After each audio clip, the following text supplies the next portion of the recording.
पुस्तक आपके अवचेतन मन की शक्ति, चैप्टर 2, आपका अपना मन मस्तिष्क कैसे काम करता है। यहाँ लेखक हमें चेतन और अवचेतन मन में अंतर समझाने की कोशिश कर रहे हैं कि कैसे आपका मस्तिष्क आपकी सबसे कीमती संपत्ति है। यह हमेशा आपके साथ है, लेकिन इसकी अद्भुत शक्ति तभी मिल पाएगी जब आप इसका उपयोग करना सीख लेंगे।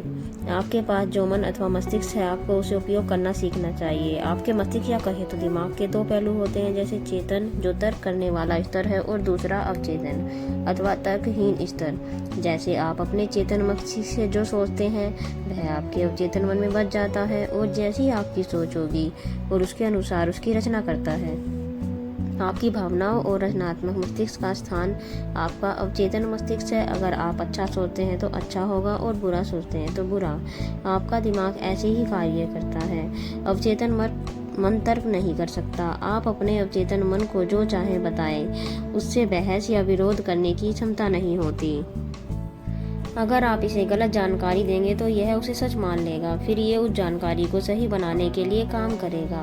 यह आपके गलत सुझाव को भी परिस्थिति के अनुसार सच कर देगा। मगर आप डर, चिंता और या किसी भी प्रकार की खतरनाक सोच के शिकार हैं तो इसका इलाज है अपने अवचेतन मन की शक्ति को पहचान कर उसे खुशी, आज़ादी और संपूर्ण स्वास्थ्य का आदेश देना। यह उस स्वतंत्रता, खुशी और स्वास्थ्य को उत्पन्न कर लेगा जिसका आदेश आपने पूरे विश्वास से दिया है।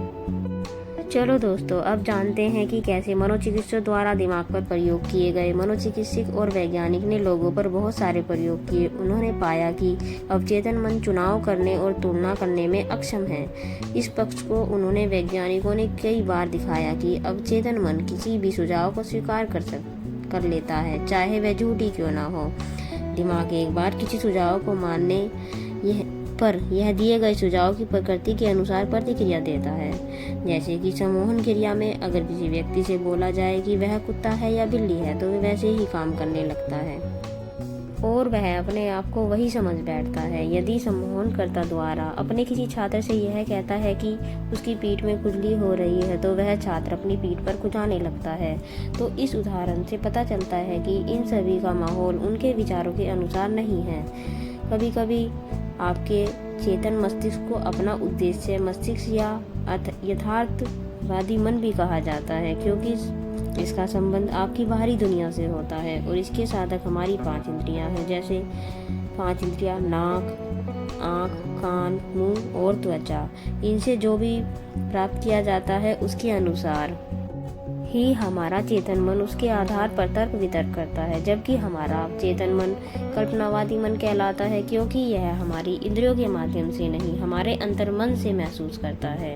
अब लेखक हमसे पूछते हैं, क्या आप डर, चिंता या दुखों से परेशान हैं? तो इसका इलाज है अपने अवचेतन मन की शक्ति को पहचान कर उसे ऑर्डर देकर आप सब कुछ ठीक कर सकते हैं। अब लेखक हमें सुझावों की विशाल शक्ति के बारे में बताते हैं। जैसे कि आप जानते हैं कि आपका अवचेतन मन कोई तुलना नहीं करता और न ही कुछ विपरीत सोचता और तर्क करता है। अवचेतन मन सिर्फ चेतन मन द्वारा छोड़ी गई छाप पर कार्य करता है। यह किसी भी कार्य को दूसरे कार्य से बेहतर या कम नहीं समझता है। यह सच है कि अपनी अवचेतन सोच और विश्वास की वजह से हमारी अलग अलग ढंग से प्रतिक्रियाएं होंगी। यदि आप किसी से कहेंगे कि वह बहुत बीमार दिखाई दे रहा है तो सच में ऐसा महसूस होगा कि सच में बीमार है, लेकिन हम पर कोई असर नहीं हुआ, क्योंकि हमारे चेतन मन को पहले से ही पता है कि हम बीमार नहीं हैं। अब लेखक के अनुसार शब्दकोश या डिक्शनरी के अनुसार सुझाव एक शब्द है जो आप पर किसी और के दिमाग में डालते हैं। यह हमारे ऊपर निर्भर करता है कि जो सुझाव हमें दिए जाते हैं वह हम पर किस तरह कार्य करते हैं। यदि हम अपने चेतन मन से सोचते हैं कि हम कॉन्फिडेंट हैं और जो व्यक्ति हमें सुझाव दे रहा है कि तुम यह नहीं कर सकते या तुमसे यह नहीं होगा, इससे हमारे अवचेतन मन पर कोई प्रभाव नहीं पड़ेगा, क्योंकि हमारा चेतन मन यह जानता है कि हम कॉन्फिडेंट हैं। अब लेखक हमें स्व सुझाव के बारे में बताते हैं और सभी एक सच्ची घटना के बारे में हमें बताते हैं कि जेनेट आर एक बहुत ही बड़ी सिंगर थी। एक दिन उनका ऑडिशन था और वो बहुत ही एक्साइटेड थी। कहीं ना कहीं उन्हें खुद पर शक था क्या वो अच्छा गा पाएंगी और वह सोचती रही जब गाने का टाइम आएगा तो वह अच्छा नहीं गाएंगी, लोग उन पर विश्वास नहीं करेंगे, उन्हें पसंद नहीं करेंगे। और फिर क्या हुआ? इस आत्म सुझाव के कारण उनके अवचेतन मन ने इन बातों को सच करने में जुट गया और सिंगर का डर हकीकत बन गया और जैसे उसने सोचा और वैसा ही हुआ। और 1 हफ्ते बाद उसने ठान लिया कि उसे अपने आप को सकारात्मक स्व सुझाव देना होगा। वो हर दिन खाली कमरे में बैठकर अपने आप को यह सुझाव 3 बार देती कि मैं बहुत अच्छा गाती हूँ, मैं शांत और आत्मविश्वासी हूँ। और 1 हफ्ते बाद वही हुआ। जब उसका ऑडिशन हुआ तो उसने बहुत अच्छा गाना गाया। इस प्रकार उसके अवचेतन मन ने उसके सब सुझाव को सच बना दिया। लेखक एक और उदाहरण देते हैं। हम अपनी रियल लाइफ में भी कहते हैं कि मुझे कुछ याद नहीं, मैं सब भूल जाता हूँ। आप यह भूल जाते हैं कि आपका अवचेतन मन सब सुन रहा है और वो इसे हकीकत में बदल देगा। जैसे एक स्त्री थी जिसकी आयु 75 साल की थी। वह स्वयं को कहती रहती थी कि मेरी याददाश्त खो रही है, तो वह देखती है कि सच में उसकी याददाश्त खो रही है। फिर उसे एहसास होता कि यह शायद उसके ऐसा बोलने से हो रहा है। फिर वह उसका उल्टा करती है और दिन में कई बार यह कह देती है कि आज मुझे सब याद है, मेरी याददाश्त हर चीज में सुधर रही है और अब मुझे हमेशा सब याद रहेगा। और 3 सप्ताह बाद क्या देखती है कि 3 सप्ताह बाद खत्म होने पर उसकी याददाश्त फिर से सामान्य हो गई है।